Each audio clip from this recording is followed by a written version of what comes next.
What's up, everybody? Welcome to IGN Game Scoop. I'm your host, Daemon Hatfield. This program today will be a little bit different than the scoop you're regularly used to. Usually we attempt to run down all the latest video game news, but ultimately, inevitably, end up talking about retro games for 30 minutes. But today I have assembled the hosts of each of our platform-specific podcasts, the heads of all of our houses here at IGN. You come to me for a favor, Daemon. And we're going to sort of, Heads of five. Oh, no. One day. We're going to sort of compare and contrast, just like we did in elementary school, how all the platforms did this year.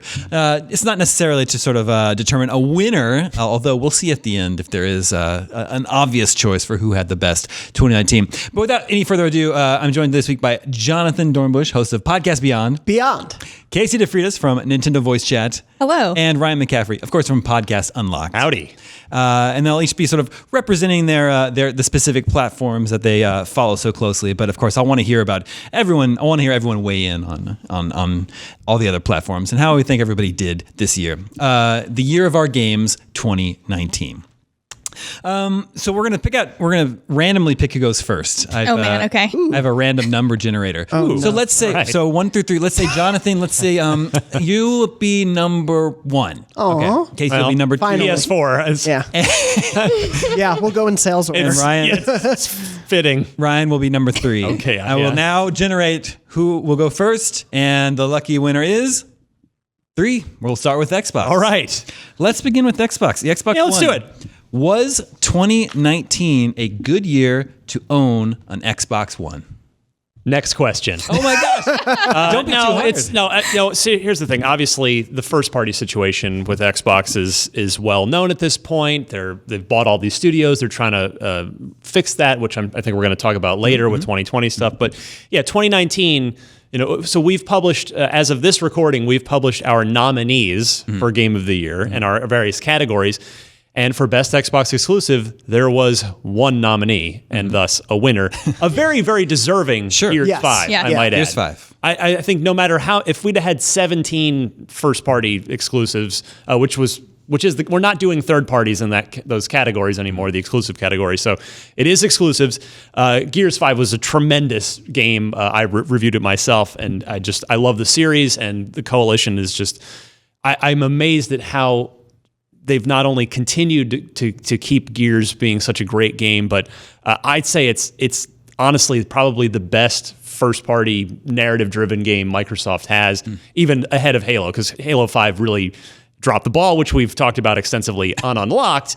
Looking forward to Infinite, but it's been a long way. Halo 5 was 2015. We've gotten 2 Gears games in that time, 4 and 5. That's crazy. They've both been amazing. The other big release for Xbox on the exclusive side this year, of course, was early in the year with Crackdown 3, and that game just wasn't very good. Sure. It had been quite the development hell. It had been announced years and years ago, and when it did finally come around, its whole cloud-powered destruction tech just wasn't. It just didn't really make for a good game.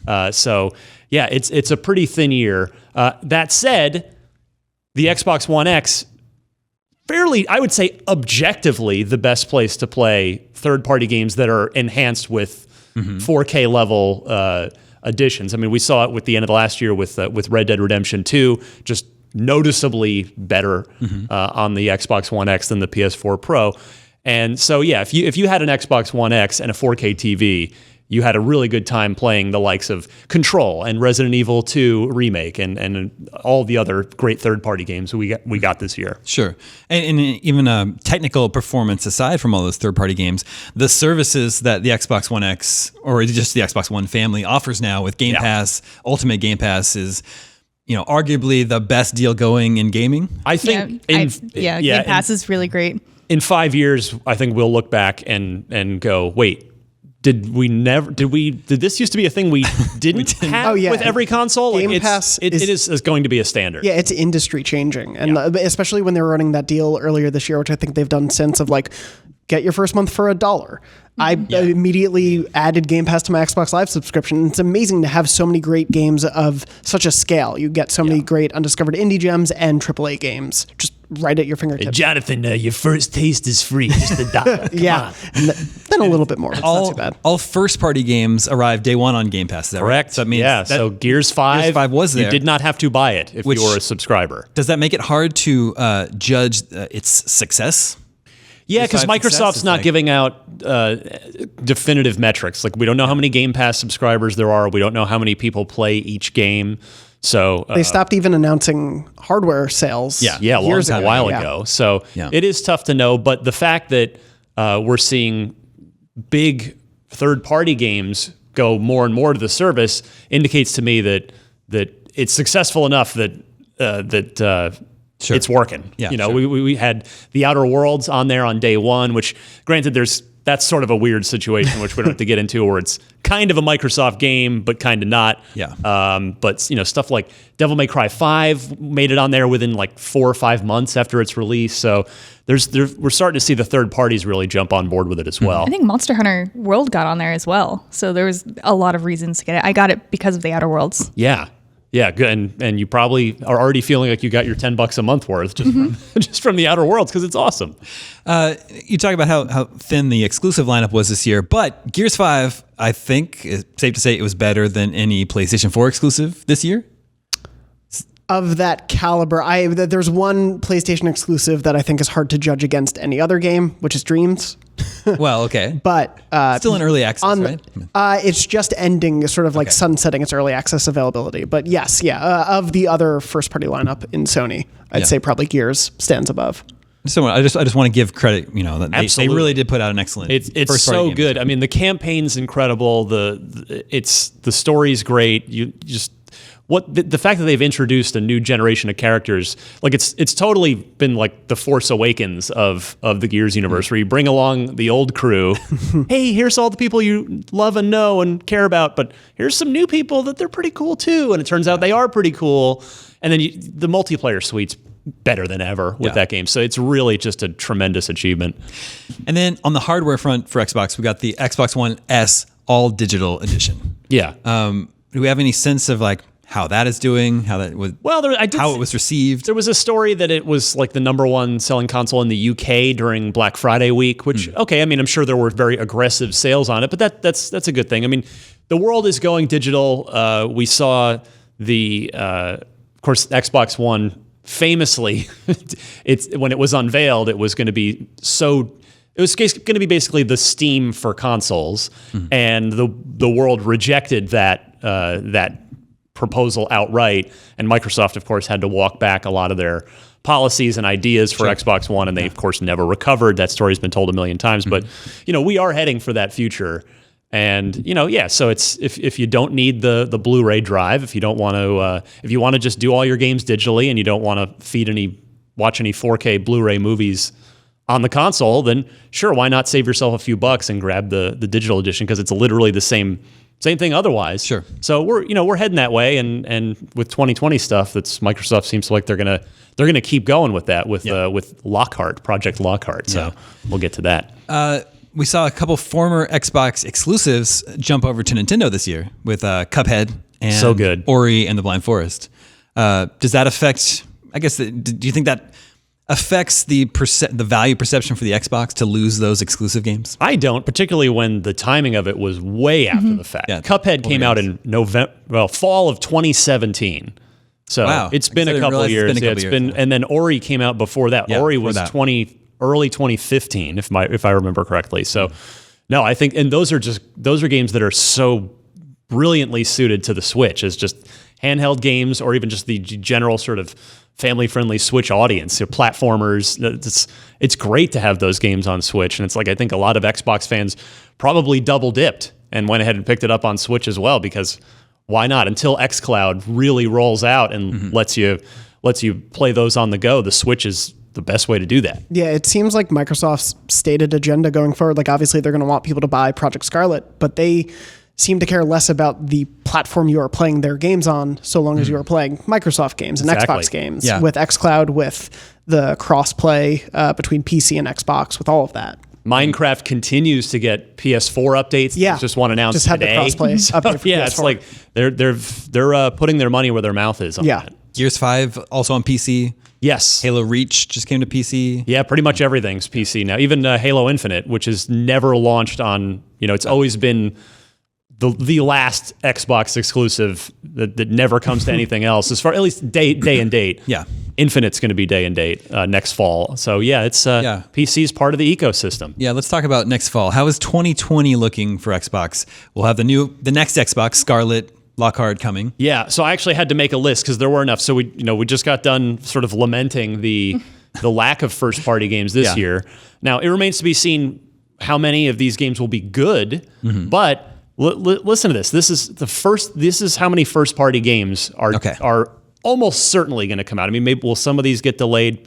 Maybe, probably, but I think most of these, if not all of them, will come out in 2020 under the Xbox Game Studios umbrella. You've got locked in with a release date, Ori 2, Ori and the Will of the Wisps, in February. In March, Bleeding Edge, which is the multiplayer shooter from, well, it's not even really a shooter, multiplayer kind of arena-ish combat game. From Ninja Theory, Yes. correct. Yeah. In April, Minecraft Dungeons, which don't laugh, like that game actually is super fun. looks really It's cool. like Diablo Minecraft. It's Miranda said she really liked it. Yeah. She played it. Yeah, she's very high on that game. And then Wasteland 3, an awesome looking role-playing game from Brian Fargo and the team at In Exile. So that's, 4 months in a row. You're getting a first part. That's probably, if that's ever happened in Xbox history where they've shipped 4 major first-party games in consecutive months, it probably hasn't happened since maybe the early 360 days. And then at some point, you've got Cuphead: The Delicious Last Course, which is a major DLC. It's like an extra island, an extra big chunk of content there. Psychonauts 2 from Double Fine, which will ship on PS4. Yep. Not sure if I can't remember if there's a I don't Switch know version if they as said well. Switch. I don't think so. But yeah, so because that of course was started prior to Microsoft buying them, but still that's an Xbox first party game. And then in the fall, in spring as well, early access for Grounded, which is the 4-player PvE survival game from a small team at Obsidian. That's like the Honey I Shrunk the Kids Exactly. game. So you've got all that stuff, plus Halo Infinite confirmed as the big AAA day one launch title, a hopeful killer app for Project Scarlet. And then I would bet lunch, absolutely, that Forza Motorsport 8 will also be a day one launch title because Forza took a year off. We did, for the first time in maybe a decade or maybe ever, or maybe since Horizon started. Yeah. Anyway, it's been years since Forza took a year off. So I think we'll get Forza Motorsport 8 showing off the sexy next-gen-ness of Scarlet. So you've got, that's like 8 definitive games, maybe a 9th in there. That's a lot of first-party content in 2020. I think maybe you forgot one. I may have. Battletoads. You're actually right. Yeah. You're 100%. I did not write it down because I think it doesn't have a release date yet. No. I think that was still spring. Like spring is the window now. But you're totally right. Yeah. So Battletoads will be in there as well. So again, we'll see how many of those games are going to be really good. Hopefully all of them. But next year will be better than this year as far as the output for Microsoft. Do you have predictions for when the next Xbox will be officially unveiled, announced with a launch window? The question is just, are they going to do an event before E3, right, which both Sony and Microsoft did last time in 2013. Sony went first in February, and Microsoft sat idle till May. And I think in hindsight, they probably wish they hadn't. Granted, many other things went wrong. Yeah. But I think that giving Sony those 3 free months of mindshare probably is not something I would expect Microsoft to do again. So I don't know who will go first, Sony or Microsoft. I don't think any of us can really say that definitively. I think they're going to be in a bit of a standoff as long as they feasibly can be in their minds. You might be right, although, Sony's been talking to Wired, giving some little details. Microsoft stayed pretty quiet so far about Scarlet, but yeah, I think a pre-E3 event is likely, unless they both kind of wait until decide, then. E3 is going to be the big showcase, so who knows? But I think if one of them goes first before E3, the other will follow shortly after. Could not agree more. Absolutely. But yeah, I expect Scarlet to be the high end, which is Anaconda. So there's 2. Project Scarlet is the next gen umbrella under which there is Anaconda, which is the high spec version, and then Lockhart, which is the lower spec version. So I expect the Anaconda to be at least $500. I just don't see that's sort of the baseline that's been established by the Xbox One X. So probably 500 there. But Xbox is also unique in that it has an upgrade program.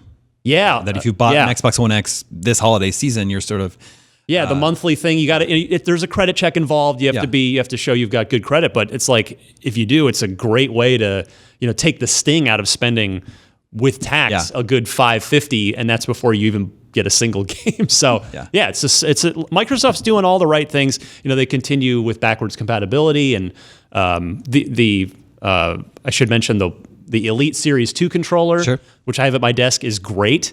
It's $180. It is a premium controller, but it feels great, plays great, and that is forwards compatible with Scarlet. So you can buy it today, guaranteeing it's going to work. So Microsoft's going full ecosystem. It's just like, we want you in our garden. Just come play in our garden, and we'll let you play however you want in our garden. So I'm really curious to see how it shakes out. 2020 is hopefully going to be the start of I hope the redemption story of Xbox, because it's been a tough go, but I think that Phil Spencer and the Xbox executive team have been doing everything, not just saying the right things, but doing the right things. As far as we talk the stuff we've all been talking about for the last 10 minutes of Game Pass and of backward compatibility and all access and all these various things. So they're doing the right things. Now they just have to deliver the games. Sure. It's as simple as that.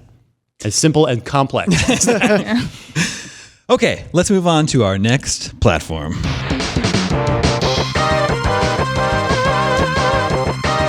That's from Mega Man X. Nicely done. Let's determine who's going to go next. We still have to hear from PlayStation and Nintendo. Can we just flip a coin now? Since we're done I have to Does lower. anyone actually That's have basically coins? what I have to lower the random number generator to Dan between 1 and Stapleton 2. Let's see. The next platform will be number 2. All right. We go to Nintendo. Let me fade out Mega Man X here. Okay, Casey. Was 2020 a good year to own a Nintendo Switch? 2019 was an amazing year. 2019, sorry. I don't know about 2020, but Before we get to 2020, let's talk about 2019 Okay. first. Was 2019 a good year to own a Nintendo Switch? I'll have to say 2019 was an amazing year to own the Nintendo Switch. I don't know if you guys can see this piece of paper I have in front of me, but can. there's a huge list. I don't know. There are 15 exclusives, and there are also 4 console exclusives. They came out for PC, but also only for Switch. I don't generally play on the PC, so to me, that's a console exclusive. Okay. But there were a ton of really great games, all that we scored above an 8. There was Fire Emblem Three Houses, which I know are some people in the office game of the year. Sure. I think it's A lot of mine. people. And I mean, I play on the PS4 as well. And do you want me to go through this Well, I'm just giant list of exclusive games? So, I mean, and we can just rattle, these off. Let's just, I think Nintendo Switch had the best year in terms of exclusives. They had the Yes. strongest Yeah. exclusive lineup beginning, right in the beginning of the year.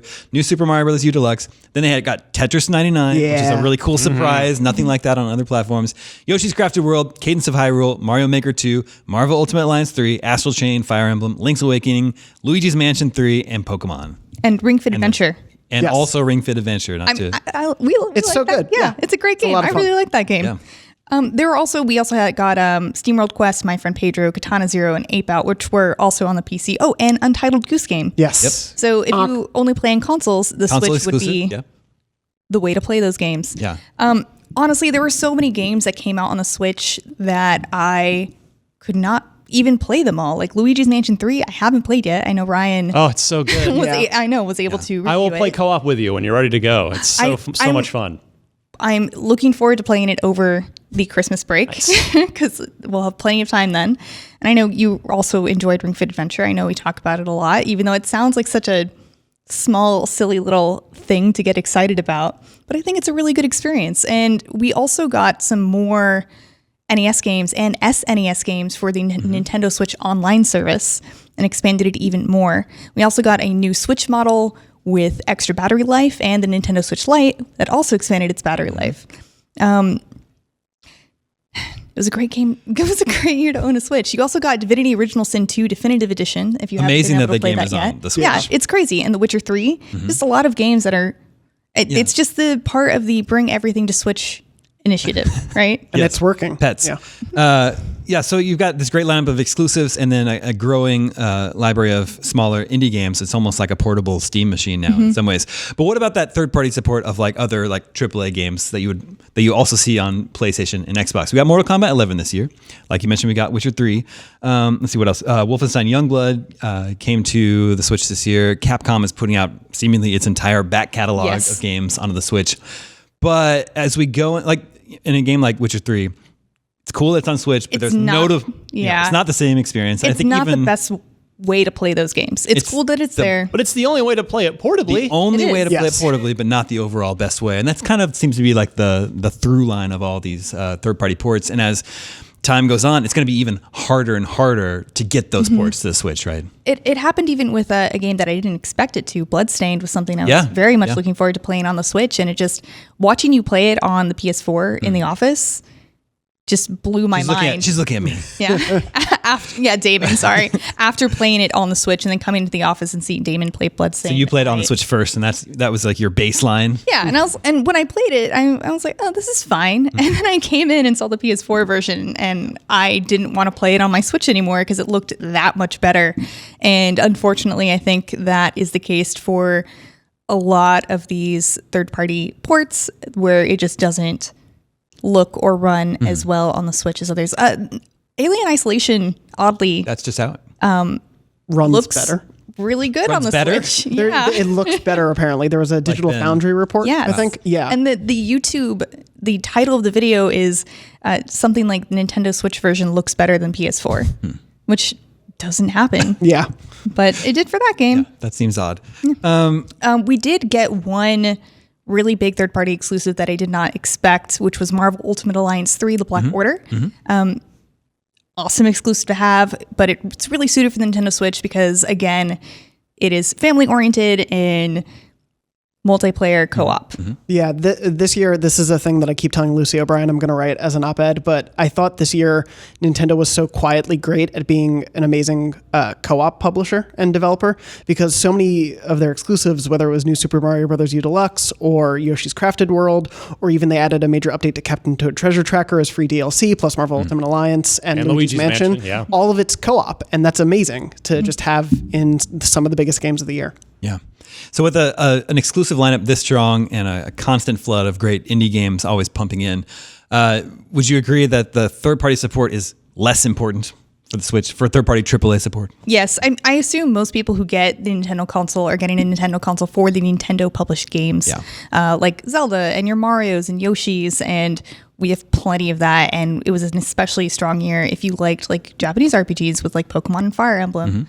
And to not have those other third-party games and support that the PlayStation and Xbox have, I think are fine. But there's also a reason why I have both. Yeah, sure. So like, you can't play Monster Hunter on the Nintendo Switch, like Monster Hunter World anyway. Well, a couple weeks ago, over Thanksgiving week, Nintendo announced that the Switch had its best week ever in the U.S. in terms of sales, and the UK. And the UK, I think it shot up by 30% over the week of Thanksgiving. No, actually, the week that Pokemon came out, it shot up by 30%. Yeah, I was going to ask, do you think that's because how much does Pokemon have to do with that, and also the Nintendo Switch Lite? Pokemon is a system seller. It just always has been, and I don't think that the increase was a coincidence that it was right around when Pokemon came out. There really weren't that many great Switch deals on Black Friday. I mean, Walmart had one where you could get a case, and they also had one where you got Spyro bundled in for the price. But the Nintendo deals that came with Mario Kart 8 was actually with the old Switch, so it wasn't even a good bundle. And by old Switch, I mean the Nintendo Switch that had like the first run that had shorter battery life.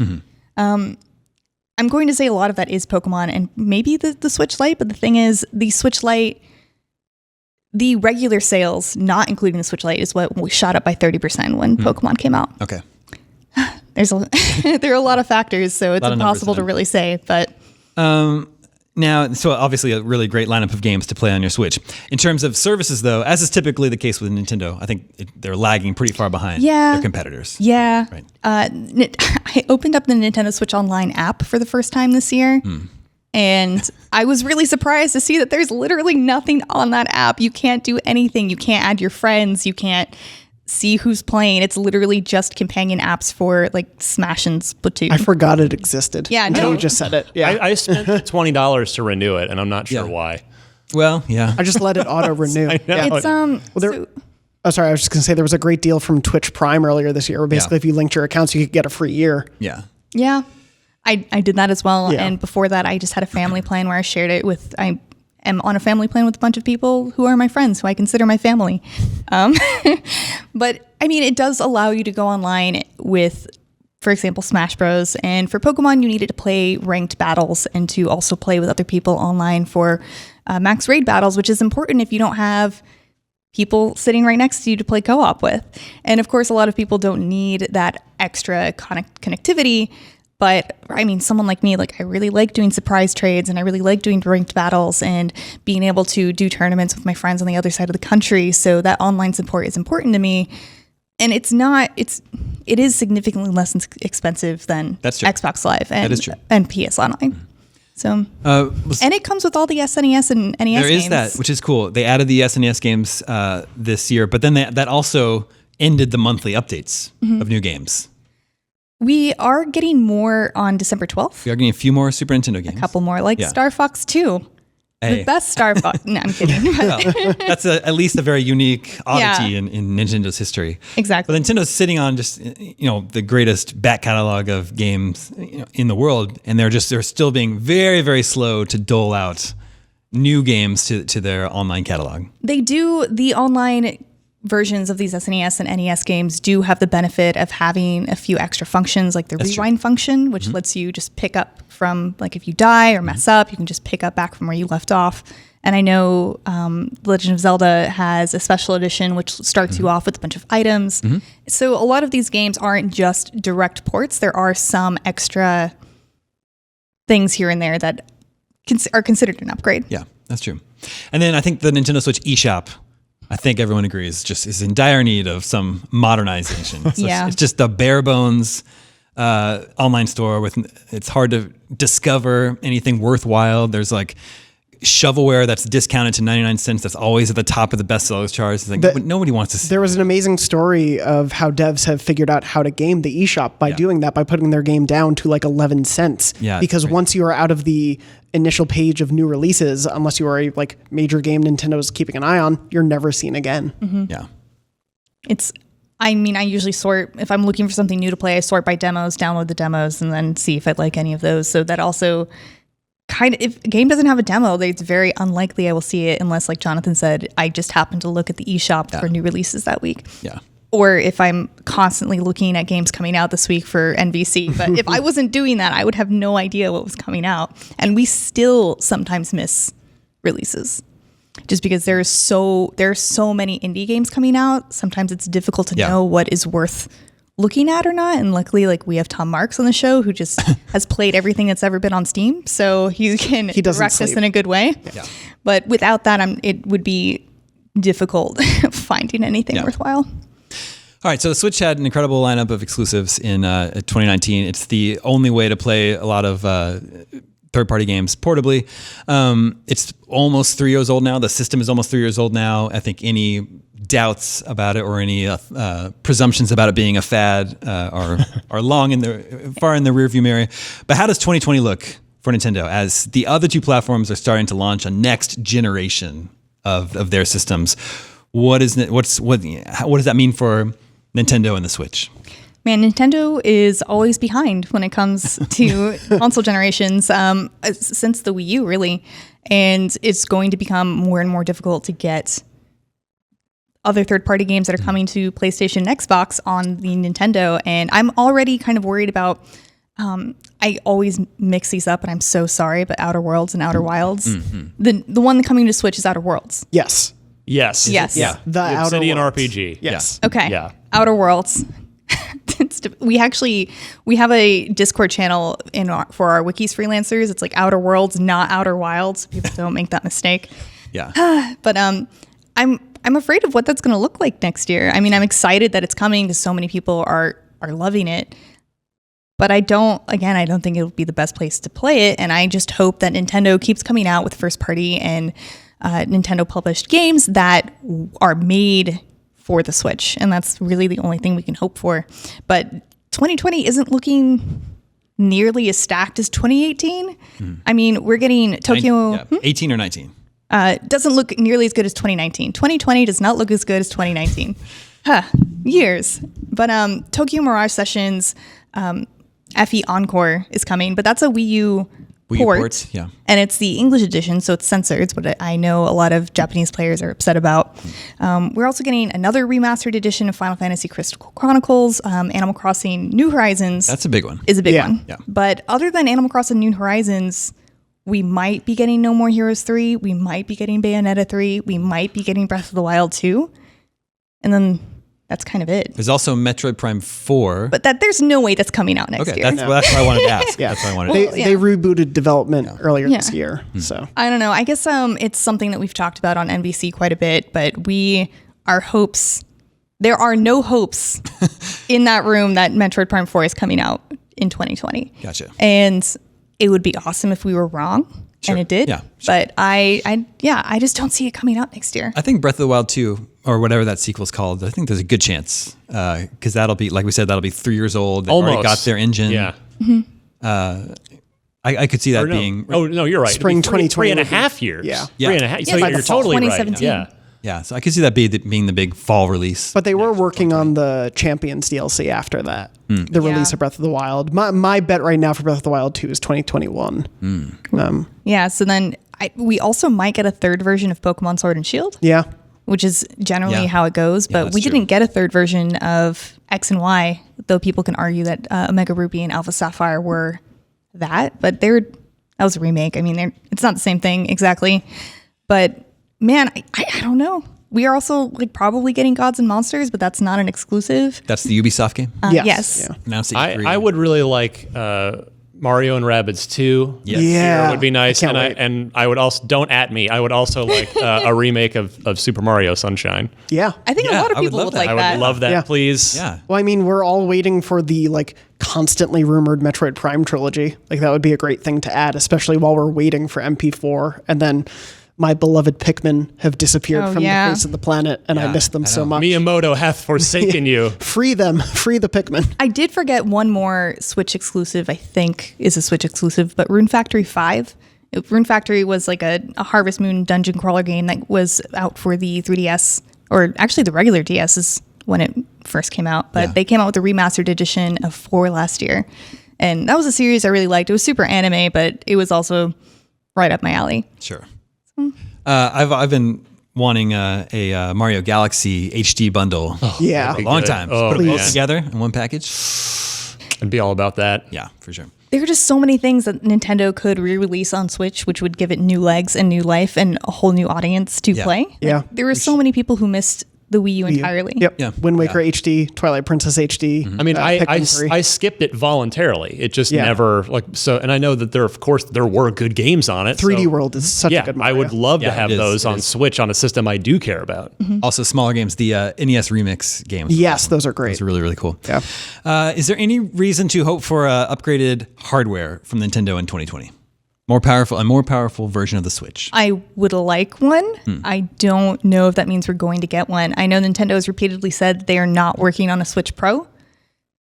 Maybe that means they weren't currently working on one literally right then, but maybe there were plans to do it in the future.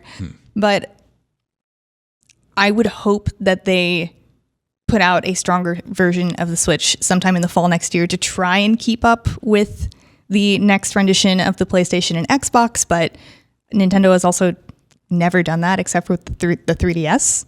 And I think that's a little different than launching an upgraded system, right?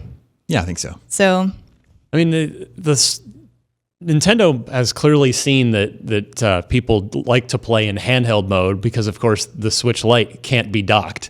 So give me a Switch Pro with a really nice improved screen and then some better battery life, a little faster processor, and run things in a little higher resolution.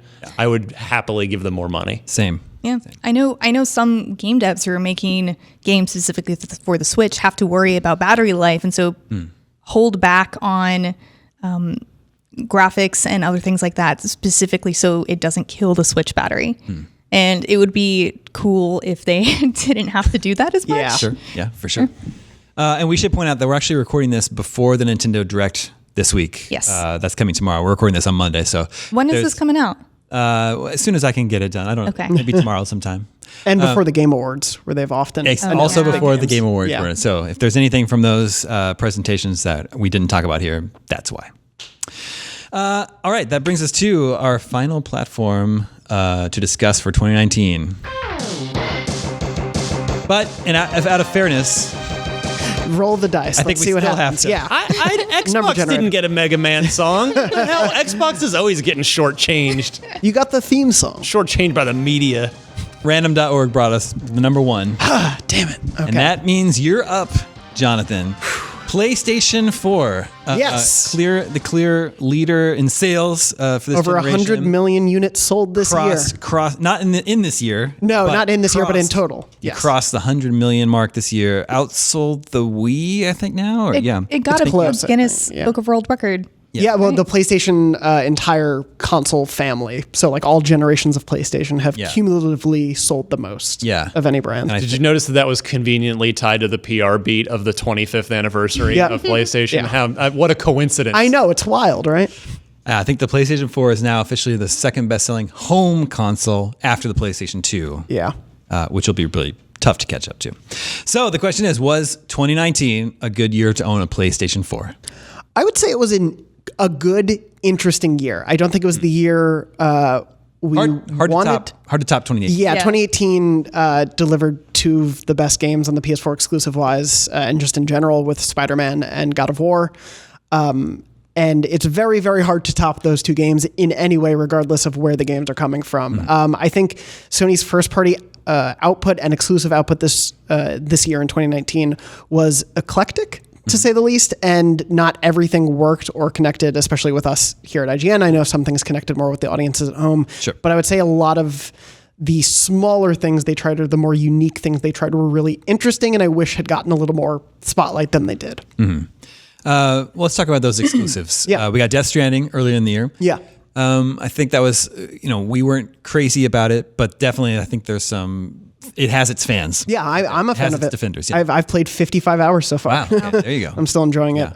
We had Death Stranding as sort of the end year capper earlier in the year. Days Gone from Ben Studio, which had been revealed a couple years ago. We gave it, I believe, a 6 from Lucy, but they've been really great. Ben's been really good about supporting that game post-launch with a lot of technical patches that have improved the performance of the game, and a lot of fun, sort of wacky post-game challenges thrown in there. But that didn't quite, I think, set our world on fire as much as we wanted it to. However, they did have Dreams started in early access earlier this year, which is Media Molecule, the developers of Little Big Planet's follow-up game that has been Andrew Goldfarb, our old executive news editor, and I used to joke every Rest in year peace. together. Rest in peace, Andrew. Used to joke every year we would have to write like 2 stories, and it was always Dreams delayed to next year and Dreams beta delayed to next year. But we finally got Dreams in early access, And it's amazing. and it's incredible. The things people are putting in that game are mind blowing, and of course you get silly like Final Fantasy VII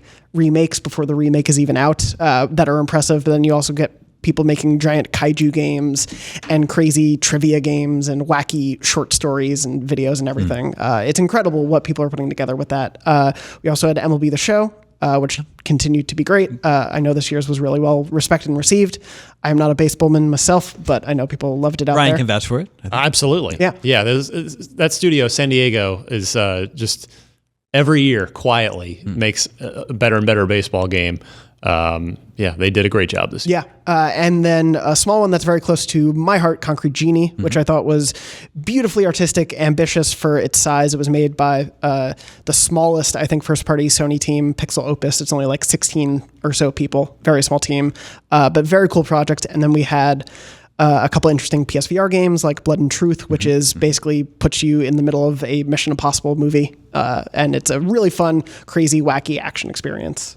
So nothing on the scale or grandeur of Spider-Man or God of War, but I think the things that did work were really interesting and worked really well, and I'm glad that they are part of the Sony first-party. Yeah, I think you could actually argue with a straight face that Microsoft had an exclusive this year that was better than any That's what I said at any the top of Sony the show. exclusive. Ryan, that is a great point. But no, yeah, I think it's hard, especially when some of those have been a bit more divisive critically and with the public at large. But yeah, so their smaller games I think were great. They just obviously were smaller and didn't necessarily give us those experiences that we had last year.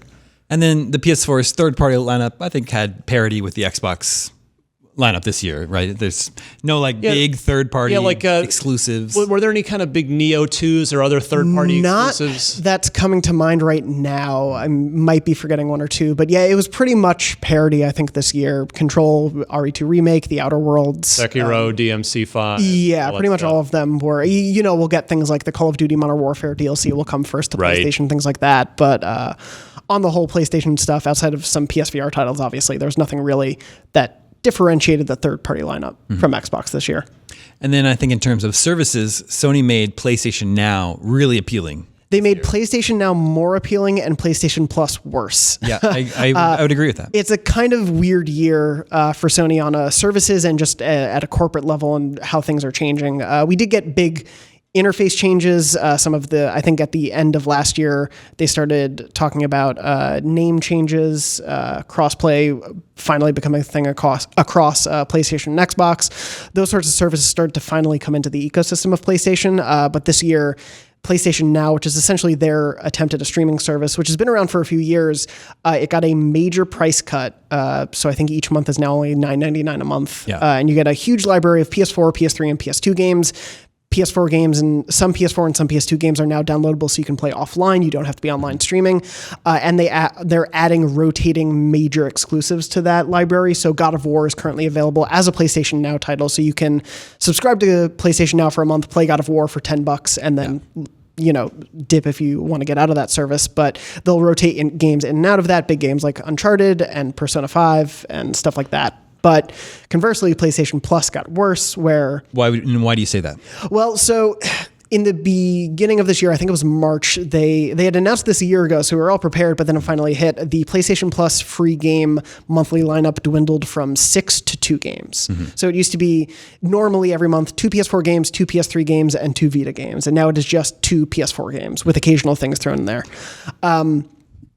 Obviously, the PS3 audience at this point in time and the Vita audience are much smaller than the 100 million people playing a PS4. Yeah. But a lot of those games are often cross-play, so PS4 players were really getting 3 to 4 games per month. It allowed for a lot of varied additions to the library. So, the AAA games for the PS4 might not be the ones you wanted, but usually a game for the Vita that was cross-play with PS4 might be really interesting to try. There was a lot more chance that you could get great games or at least have something that might pique your interest, where now there are only 2 games per month, and if you don't like them, those 2 games don't matter for the month. Like for me, there just hasn't been very many PlayStation Plus games that were interesting to me this year. So every month I check to see what's there, and it's like, yeah. Yeah, this month for December, it's I forget what the second game Neo's is. on there. Titanfall 2. Yeah. Or maybe Neo was last month. Okay, gotcha. So usually for the last couple Titanfall 2 is months, awesome. Titanfall 2 is great. And definitely a lot of people missed out on that one. But normally it'll come sometimes with a sports game, which obviously appeals to a wide audience. But for someone who's maybe looking for, a single player adventure to dive into or a fun couch co-op game, those games were much more frequently part of the PlayStation Plus library, and now they're not. And they didn't add anything on top of that, like other free games. I've been beating this drum on Beyond every month. I wish they would add even one PSVR game a month to that lineup, because even if you don't own PSVR, if you get to the end of a year and you've downloaded 12 free PSVR games, and then you buy it, and it's for sale on Black Friday, there have been amazing Black Friday PSVR sales. You have 12 games to play, and that's amazing. And it just seems crazy that they haven't done that. You're really making it sound like I'm missing out for not having a PSVR headset. I think the last year, if you include the second half of 2018, has been an amazing year for PSVR. It's definitely continued to sell well. Astrobot was last year. Astrobot and Tetris Effect were last year, and Beat Saber were all last year at the end of the year for PSVR. You've got stuff like Blood and Truth this year, Trover Saves the Universe, which is on other platforms as well. There's just been a huge library. I was not a believer in PSVR, at the beginning of 2018. And then by the end of it, I was playing it. It was the most played thing I'd had of the year because I was so every game I played on that had a unique, different experience that I couldn't play anywhere else. Yeah, Sony seems really dedicated to the PSVR platform. They're much more serious about supporting it than some of their other hardware peripheral initiatives like the motion controller. Yeah, like the Move controllers, which you now use for PSVR. Yeah. But it's interesting. They have said Wonderbook? Wonderbook was a thing. Yeah. They had J.K. Rowling on stage for like 2 minutes at an E3. Yeah. They have said PSVR, the current headset and all games will be, so the PSVR headset will be supported on the PS5. So one, that makes me think PSVR 2 is not coming next year, but that also means, hey, if you want to buy into PSVR now, it's not going to suddenly die next year. Ryan and Casey, do you feel like VR is an advantage PlayStation has over Xbox and Nintendo? I know Nintendo's sort of experimenting. Yeah, we have with Nintendo Labo. Labo. We don't need a real headset. We have cardboard. Ours is recyclable. It's true. We care about the environment. No, I think it's a great advantage that PlayStation has. I mean, the numbers are tough, right? Like, I think it's the number I saw was like 4 million is the installed base. I think it's around 5 or 6 maybe by now. It's roughly like a tenth of the PS4. That's 5 or 6%. Or a 20th. Yeah, 20th, excuse me. Yeah, 5 or 6%. And I mean, for me, like, I've got a PS4, but I also have a PC. I have not, there's not been enough of a swell of games to make me want to spend the money on the hardware. Now, granted, I'm very lucky. I work here. I have access to all that stuff, which probably helps a lot because if there is something, I can take a look at it. But, I don't know if there even can be a killer app for VR at this point. I mean, I would say with PSVR, the price is nice and low now. Yeah. Which is one of the things that was slowing me down on VR is like $400. Like, no, not. But the conversely, compared to the Oculus, especially the Rift S and the Index, the PSVR is really old and creaky now. Like when you put that headset on, like, you can tell it's not as technically capable of an experience. Fidelity-wise, it's definitely not up there. I would still say it's one of the most comfortable headsets, which is not nothing. Yeah, they've got the ergonomics, but also, I mean, the Move controllers are definitively worse than the touch controllers. Absolutely. So it's sort of it's such a tricky place. Like if Sony goes, I mean, I don't pretend to know what's best for their business, but it's like, I wonder if now, if they see the numbers of, well, only 5 or 6% of our audience bought into this, so maybe we should make a $500 PSVR 2 and go for a more premium experience if only 5% of people are going to go for it anyway. Yeah. I don't know. Yeah, there's an interesting argument to be made there, but overall, no, I don't think Microsoft has suffered, or Xbox has suffered for a lack of VR, and Phil Spencer's already very publicly said it's, we're not ruling it out for the future, but we're just not focusing on this for right now. Yeah, it's hard to argue against him on that. I think the VR question for PS5 and just going forward with PlayStation is really what they want it to be as part of their corporation. Like if they do want it to be something that is mass adopted by PS4 and PS5 players, it needs a lower price. It probably needs, less powerful tech to be able to get that lower price. But if they're okay with it being a boutique thing that only goes to 5% of the marketplace, I'm fine if PSVR 2 really bumps things up and is a bit of a premium, but can stand with parity with the rest of the VR. I would love that. I mean, I've Batman Arkham VR, which was a day one launch title for PSVR, is still one of my favorite VR experiences. So I mean, cool. It's a relatively simple thing as far as the sort of the gameplay experience, but it made me feel like Batman. As cheesy and marketing as that sounds, like you look in the mirror as you're going down you feel like you're kind of going down the lift to the Batcave, and you put the cape and cowl on. When you put the cowl on, and then the detective stuff where you're just that game's great. I would love to get an Arkham VR 2 for PSVR 2. Cut to Rocksteady at the Game Awards. You've all been waiting 5 years. I mean, maybe that shouldn't be. No, I'm kidding. But it would be great to get on. But yeah, that's like I so appreciate that PSVR exists and is still supported in a healthy, active way by Sony, even if I don't own one, and I feel like it's a kind of inferior technical experience to the PC ones. It's just great to see that they are just making games and trying stuff, and that's always a good thing. Yeah. Jonathan, do you think it was a mistake for Sony to skip E3? No. Okay. I don't think it was a mistake for Sony to skip E3 or even skip PSX last year. They ended up not doing one at the end of December. One, it got us talking about them all the time around E3 because we were like, what's PlayStation going to do? Where are they going to make their move? And they introduced State of Play this year and tried that as a new format. And they did one a couple weeks before E3 and essentially got to start the conversation of E3 a week before it because they had the Final Fantasy VII remake re-reveal after years of that game being out of, the discussion. They, not being at E3, especially when this was such a down E3 year, I think they would have just been wrapped up in that discussion. And the thing about Sony, they've had amazing E3s. I think it's hard to top some of their past E3 conferences of 2015, 2016. But if they had come to E3 again, they weren't going to show their full hand with PS5. And then that means we would have got a retread of Death Stranding and The Last of Us Part 2 and Ghost of Tsushima, which has been what they've shown as highlights for the last 2 years at conferences. And I think they realized doing this again for a third year in a row would just make players impatient. Gotcha. Yeah. Will they be at E3 2020? I don't know. I'm inclined to say yes. With a new console coming, I think, and so many big third parties obviously playing toward the PS5 and Scarlet, it'd be crazy not to be there and be part of that whole discussion. But Sony has shown for the last year that they kind of want to do things the way they want to do them and not necessarily play by the rest of the industry's rules. And we've seen a big change in leadership over there. Sean Layden left Worldwide Studios.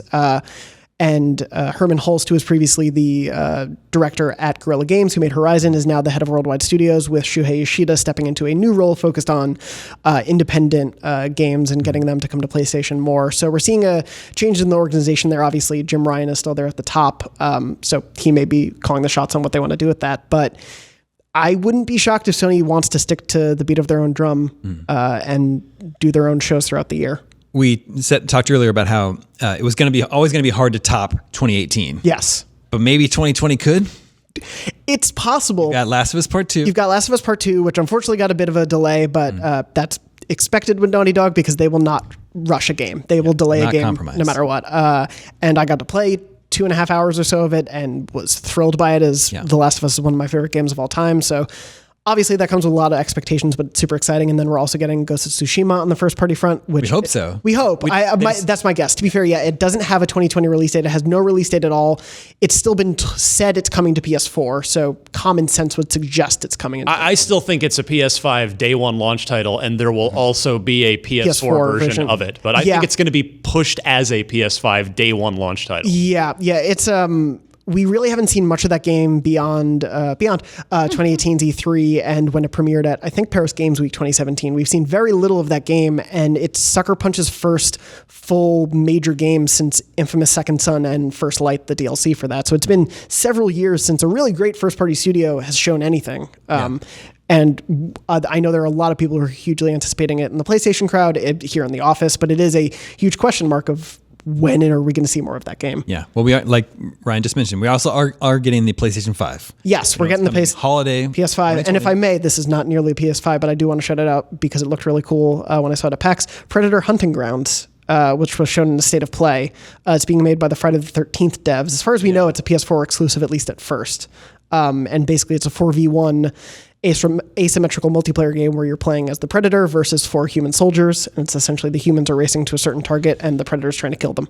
It's pretty fun. Friday the 13th got shut down for licensing stuff, right? So that's an awesome pivot by that developer. Yeah. Just be like, okay, well, what else would fit this? Yeah. Oh, Predator. That's so good. Hopefully they don't lose that license as well. Hopefully not. Yeah. Especially with the whole Fox Disney change around. But so that's just coming earlier in the year too. I just wanted to shout that one out. But the end of the year is PS5. We're going into next year. They've talked about the PS5 mostly in blog posts and interviews with Wired and things of that nature, not really at a press conference. Every State of Play now comes with a disclaimer. It's funny because they're always like, and we shouldn't have to mention this, or like, you might have guessed already, there's no PS5 updates. And I'm like, no, people want that. They're probably expecting that. But State of Plays have not shown anything PS5 wise, but we do know they're calling it PlayStation 5. We know dev kits seem to reportedly be out there in the wild, and they have a V shape that people are freaking out about, but it's not going to be the final console design because that's not how dev kits work. But we know it's a PS5. We know some of the additions that are being made to the controller. We don't know what most studios are working on for it. We could probably pretty safely guess based on sales of this generation. But for the most part, Sony's played the PS5 cards very close to their chest right now. Yeah. Well, I think 2020 is going to be a very exciting year, hopefully for all platforms. I don't know. What do you guys think? I don't think there's a clear winner or loser in 2019. I think Nintendo Switch had the best exclusives, but that platform obviously has its own limitations. And then either whether you're playing on a PlayStation 4 or Xbox, you have basically the same library of excellent third-party games. You know, I mean, I've been gaming long enough and doing this long enough. It's the cycle. Things do go in cycles. Like, Sure. You've got people look back like 2007, a legendary year. And you get these. 1998 was another one, and I actually think 2020 could very well be one of those like all-time great gaming years 2007. between The Last of Us Part 2 and hopefully Halo Infinite's going to return Halo to top tier greatness, and Cyberpunk and Doom Eternal and Animal Crossing. Animal Crossing, knows what absolutely. else? But there's already this like kind of mile long list of big deal, and Half-Life Alyx, as even if you don't have a VR headset, Half-Life, a new Half-Life game is real. Yeah, it's like 2020 is it's just everybody kind of goes. It's in these cycles where like 2018. A lot of people shipped, like Rockstar shipped Red Dead, and Santa Monica shipped God of War, and Insomniac shipped Spider-Man. Yeah. So they're going to be quiet for a while. Yeah, and this year, just to mention on the PlayStation side, Insomniac became an official first party of Sony after years of a close relationship. Sometimes Insomniac tried some other things, dated around for a little bit, but then came back to Sony, and now is officially a first party studio. And obviously, Spider-Man 2 is all but certain, the same way God of War 2 is all but certain. And so Very excited for God of War 2. Yeah. Or God of War 5, depending on your number. Well, you know what I mean. Yeah, no, I know. This year reminded me a lot of 2014, where our game of the year that year was Dragon Age Inquisition, which I didn't vote for. I voted for Sunset Overdrive, which is, but again, like there wasn't. 2014 was a year where, every year there are a lot of very good games. Sure. But there just wasn't that sort of like premier masterpiece level front running. This was the cream of the crop kind of game, and I don't think we got that this year. But We didn't. I think this year let a lot of smaller games as a result shine. Yes. You can see that in our Game of the Year nominees, things like Slay the Spire, Disco Elysium, Untitled Goose Game on the Switch for like best Switch game and things of that nature. There were so many games across all the platforms and PC that probably wouldn't have gotten as much attention from us or just from audiences because of the, not necessarily lack of great AAA games, but we didn't have, like you said, that sort of like masterpiece that was the shining example for the year. And a lot of the games that were very well critically reviewed were kind of niche titles, like Fire Emblem Three Houses. You're not going to have everyone clamoring to play a like tactics JRPG. So, and something like Control, a lot of my colleagues liked, but it's not like really my type of game. So I didn't enjoy it as much as everyone else did. And I think we just got a lot of more niche games that will really, really appeal to a small group of people. But as you guys said, there wasn't one game that everyone universally looks at as a masterpiece. Yeah. Okay.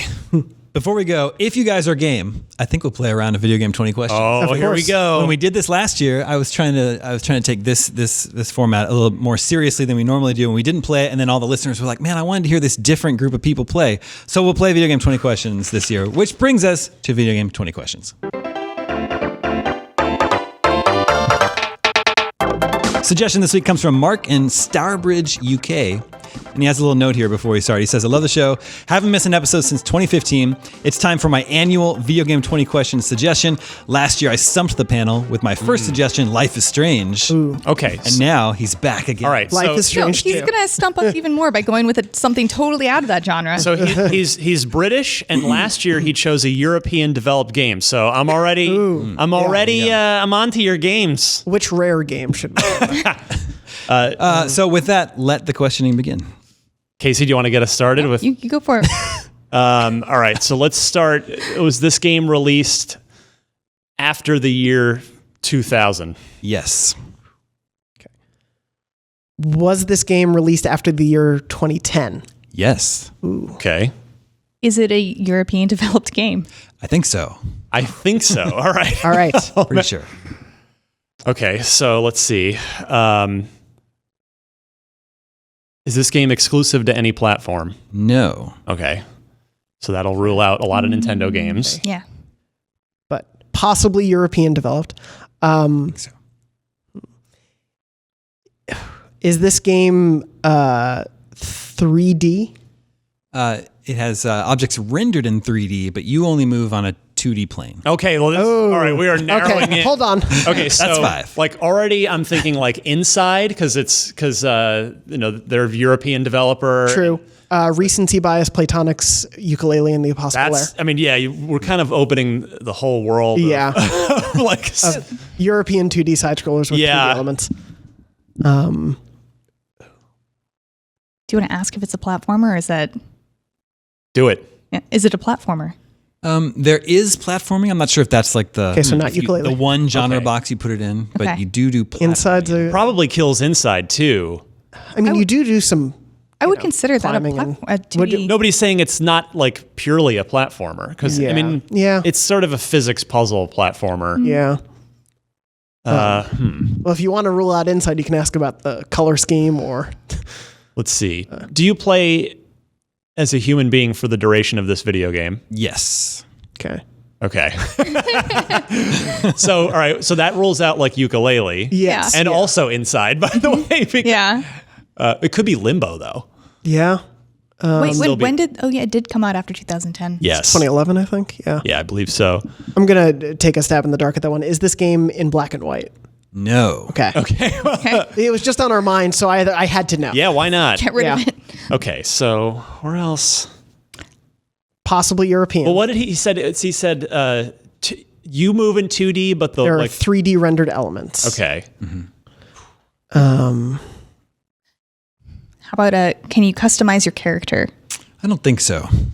Okay. I'm trying to think. Let's see. What would like Fez was American and also has no Yeah. 3D bits. Well, I mean, technically, because the world flips, but But yeah, not European.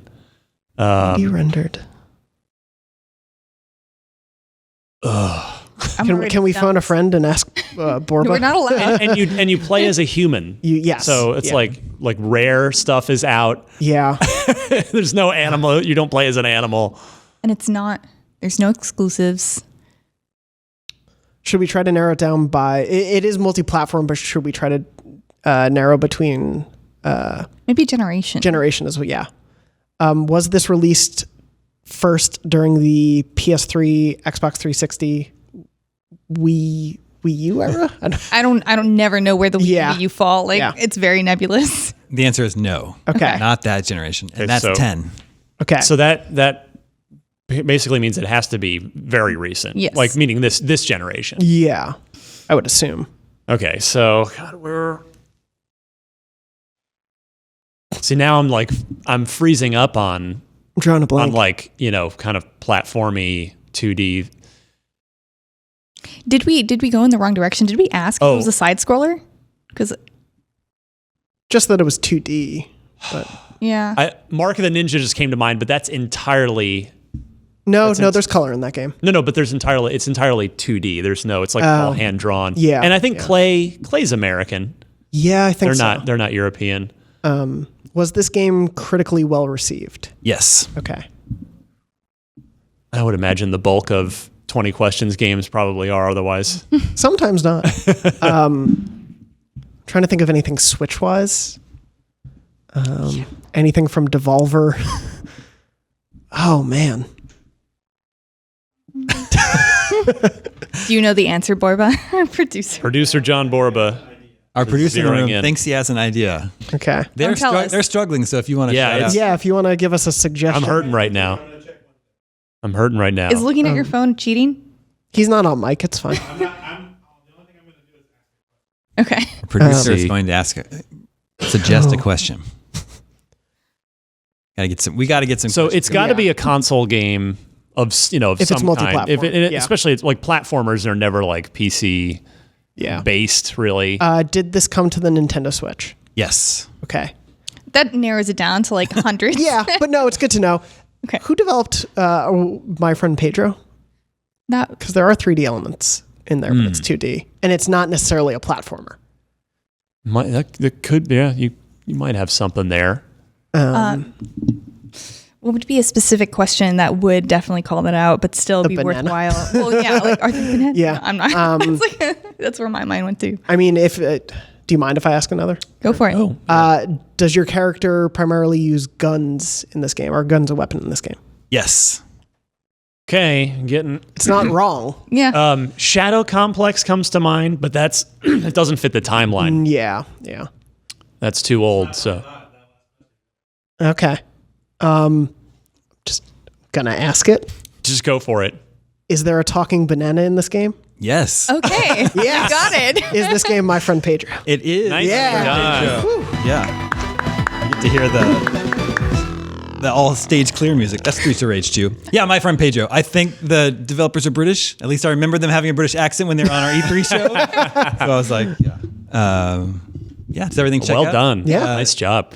2D game rendered in 3D. You're jumping around different platforms, but you probably wouldn't call it A platform. purely a Yeah, platformer. yeah. Yeah. And interesting, not out on PS4. Only Switch, Xbox, And PC. and PC. Yeah, Game Pass on Xbox. Yeah, for sure. Nicely job, everybody. Thank you. Thank you so much for joining me for It's a lot of pressure. Yeah, Plus, it it's like is. Yeah. if I don't get it, if I'm on the panel that doesn't get it right, I just feel like I've completely let And the you audience want to down. think, but you don't want there to be silence because you know people are listening. right. So now now- it's a podcast. You guys as a team have a 100% win rate. Nice. I'm never coming back Yeah. ever again. I'm retiring with a perfect score. Thanks for coming by GameScoop to talk shop about 2019. And please be excited for all the great new video games and platforms that are coming out in 2020 and all the great hot scoops we'll have for you here on GameScoop. Remember, you can always reach us at the email address, gamescoop@ign.com. Thank you, Jonathan. Thank you, Casey. Thank you, Ryan. Thank you, John. My name is Damon. This is IGN GameScoop, and we're out.